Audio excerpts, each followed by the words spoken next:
আজকে থেকেই অভিযোগ করা বন্ধ করে দিন, ভুল ধরা কমিয়ে দিন, দোষ দেখা বন্ধ রাখুন।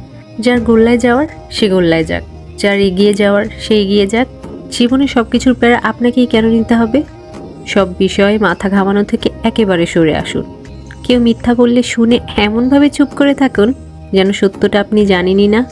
সবাইকে সবার মতো থাকতে দিন, সব খবর না রাখুন।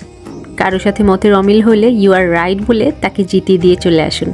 তর্কে না জেতাটাই আসল বিজয়। কারো জীবনে চরম মিথ্যাচার বা আপনার সাথে অন্যায় হয়েছে দেখলে প্রতিবাদ বা প্রতিশোধের কোনো প্রয়োজন নেই। ওটা উপরওয়ালার উপর ছেড়ে দিন, তারপর নিজের জীবন নিয়ে ব্যস্ত হয়ে যান। আপনার পোস্টে চরম মিথ্যে কিছু দেখলে প্রতিবাদ না করে জাস্ট আনফ্রেন্ড করে চলে আসুন। ফেসবুকে কারো কোনো কিছু দেখতে না চাইলে আনফলো করুন, প্রয়োজনে ব্লক করুন। No complain, no argument, no comments. ব্যাস, জীবন শান্তির। যে যার মতো থাক, আপনি শান্তিতে থাকুন। জীবন সুন্দর।